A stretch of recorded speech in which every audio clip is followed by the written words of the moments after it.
সবাইকে নমস্কার। শুভ সকাল। খুলুক্কা 200 শয্যা বিশিষ্ট মধুসূদন সাহা যুব আবাসের যে আজকে উদ্বোধন আমবাসা ধলাই ত্রিপুরাতে, সেই উপলক্ষে এখানে একটি অনুষ্ঠান, সেই অনুষ্ঠান আমাদের মাঝে উপস্থিত আছেন মাননীয় মন্ত্রী যুব বিষয়ক, ক্রীড়া, সমাজ কল্যাণ ও সমাজ শিক্ষা ও শ্রম দপ্তরের মাননীয় মন্ত্রী শ্রী টিঙ্কু রায় মহোদয়, এবং উনি ওনার মূল্যবান বক্তব্য আমাদের সামনে আপনাদের সামনে রেখেছেন। এখানে আমাদের মাঝে উপস্থিত আছেন শ্রী অনাদি সরকার, সভাধিপতি ধলাই জেলা পরিষদের সহসভাপতি, doctor P K Chakraborty, secretary youth affairs and sports, এবং এখানে উপস্থিত আছেন পরিমল দেববর্মা মহোদয়, প্রাক্তন বিধায়ক এবং বিএসসি চেয়ারম্যান বাসা ব্লকে। আমাদের মাঝে উপস্থিত আছেন শ্রী বিবেক এইচবি, এডিএম ধলাই, এবং Shri Satyabrata Nath, director youth affairs and sports, Shri Gopal Sutradhar, incharge chairman বাসা মিউনিসিপাল কাউন্সিল, এবং স্বর্গীয় মধুসূদন সাহার পরিবারের সদস্যগণ, এবং এখানে অন্যান্য যারা সরকারি কর্মকর্তারা আছেন, এবং বিশেষ করে যারা ছোট ছোট ছেলে মেয়েরা এখানে স্পোর্টস পার্সন যারা উপস্থিত আছেন, এবং মিডিয়া বন্ধুরা, সবাইকে আমি এখানে উপস্থিত থাকার জন্য হার্দিক অভিনন্দন ও শুভেচ্ছা জানাচ্ছি। আমরা যখন 70 দশকে আরসিসি রুট রিজিওনাল কোচিং সেন্টার তখন ছিল, এনএসআরসিসি যখন তার নাম, সেখানে আমি অ্যাথলেটিক্স করতাম, তখন অ্যাথলেটিক্সের প্র্যাকটিস করতাম, সেখানে ট্রেনিং দিতাম লং ডিস্টেন্স। তো আমি দেখতাম সেখানে, সবাই আপনারা জানেন দলীপ সিং, যিনি আজ এখানে নেই, ওনার সুযোগ্য যে ছাত্র নাম হচ্ছে মধুসূদন সাহা। আমাদের সমবয়সী ছিল, ওরা জিমন্যাস্টিক করতো, অ্যাথলেটিক্স করতাম, অন্যান্য যারা বিভিন্ন খেলাধুলায় যুক্ত, আমরা সেখানে প্র্যাকটিস করতাম। খুবই ভালো, মানে জিমন্যাস্ট বলতে যা বোঝায়, বিভিন্ন সময়ে ত্রিপুরার রিপ্রেজেন্ট করেন, এবং আন্তর্জাতিক স্তরে উনি ন্যাশনাল তো করেছেন, ইন্টারন্যাশনাল লেভেলেও ওনার পার্টিসিপেশন ছিল। প্রচুর খ্যাতি ত্রিপুরার জন্য উনি কুড়িয়ে এনেছেন। আমার মনে আছে যখন উনি গত হয়েছেন, পরবর্তী সময়ে যখন ওনার বাড়িতে আমি যাই, আমি তখন আগরতলাতে ছিলাম না, আমি যেতে পারিনি, তখন ওনার ফ্যামিলির সাথে যখন আমি কথা বলি, তো কথায় কথায় এটাই বললাম যে প্রকৃত সম্মান ওনাকে দেওয়া, সেটা একদিন হলেও আমাদের ত্রিপুরা সরকার নিশ্চয়ই সেটা করে। তো সেই শুভ দিন আজকে এসছে।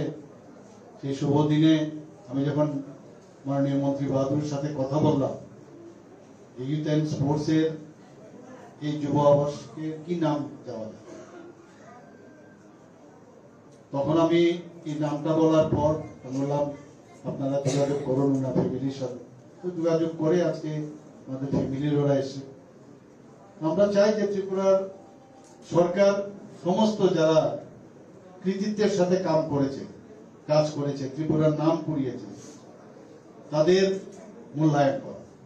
অনেকে কিন্তু হারিয়ে গেছে, অনেকে আর মানে খুঁজে পাওয়া যাবে না, তার ইতিহাসও খুঁজে পাবে।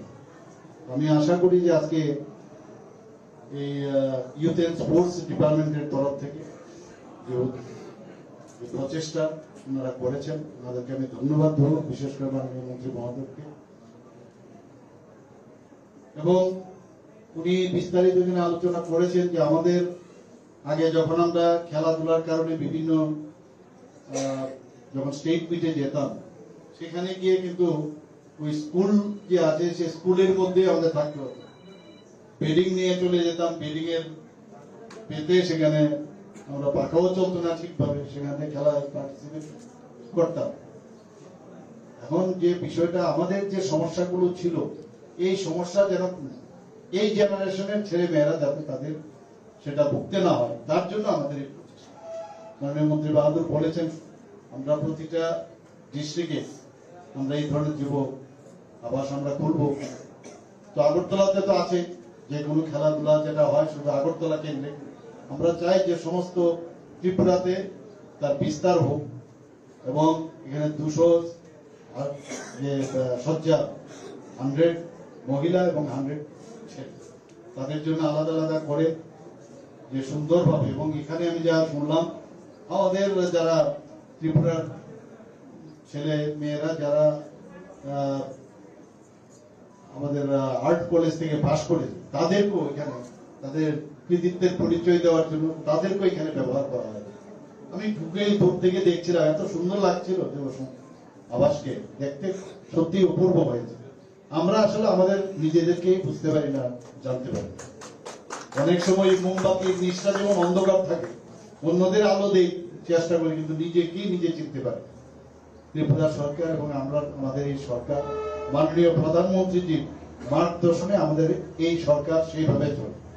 আগে নিজেকে চিনতে হবে, জানতে হবে। যে কারণে মাননীয় প্রধানমন্ত্রীজি এই আমাদের যে যোগার প্রতি উনি এত কেন জোর দিয়েছেন, কারণ এই যোগার মাধ্যমে শুধু এটা একটা ব্যায়াম না, কিন্তু নিজেকে জানা, নিজে ও এম আই, ও আর ইউ, এই যে বিষয় যোগার মাধ্যমে সেটা জানা যায়। আমাদের মধ্যে ট্যালেন্টের অভাব নেই। আজকেও আমরা এখানে আসার আগে এমবিবি এয়ারপোর্টে মহারাজা বীর বিক্রম কিশোর মানিক্য বাহাদুরের যে মরণ মূর্তি, আমরা সেখানে প্রায় 35 লক্ষ টাকা খরচ করে সেটার আজকে সেই মরণ মূর্তি উন্মোচন করে এসেছি, ডাইরেক্ট এখানে চলে এসেছি। তো আমরা সত্যিকারের অর্থে যে মহারাজাদের আগে আমরা দেখতাম ওনাদের সম্মান কিন্তু দেওয়া হতো, আমরা ওনাদেরকে আমরা সম্মান দিচ্ছি। আগে বলতো যে মহারাজারা ত্রিপুরার জন্য কিছুই করেনি, অথচ মানিক্য ডাইনেস্টি যেখানেই যায় এখনো তাদের যে কীর্তির যে মানে পরিচয় সমস্ত জায়গায় সারা ত্রিপুরাতে, সেটা স্কুলই বলুন, কলেজে বলুন, বিভিন্ন খেলাধুলার মাঠ যেখানেই বলুন, সমস্ত জায়গায় ওনারা তাদের যে কাজ সেটা কিন্তু এখন দেখা যায়। তো আমরা সেইভাবে আমরা চাই যে সব মানুষের সম্মান হোক, এবং এতে করে আগামী দিনের যারা নেক্সট জেনারেশন তাদের মধ্যেও একটা মানে ইচ্ছা জাগবে যে আমিও যদি কোনো কাজ করি, ভবিষ্যতে যদি ভালো কাজ করতে পারি, সবাই আমাকে মনে রাখবে। এবং আজকে আমি নিশ্চিত যে আগামী দিনে এখানে যে খেলাধুলার পরিসরও বেড়ে যাবে, বা ইউথদের যে ফেস্টিভ্যাল হয়, এখন আজকে আমরা এই যে এসপিরেশনাল ব্লক হিসাবে আমরা যেটাকে জানি, সেই এই জায়গার মধ্যে সেটাও এখন করা যাবে। এবং আমি আশা করি যে আগামী দিন এর এই যে আবাসের যে উত্তরোত্তর শ্রীবৃদ্ধি করবে, এবং আমাদের যে ইচ্ছা যে আমাদের ছেলে মেয়েরা ত্রিপুরার বাইরে গিয়ে আরো যেসব মেডেল হোক বা নাম ত্রিপুরা রাজ্যের হয়ে ওরা কুড়িয়ে আনবো, সেটা আমি আশা করি। সবাইকে অসংখ্য ধন্যবাদ, নমস্কার, জয় হিন্দ। অসাধারণ একটা আলোচনা শুনছিলাম আজকের এই অনুষ্ঠানে।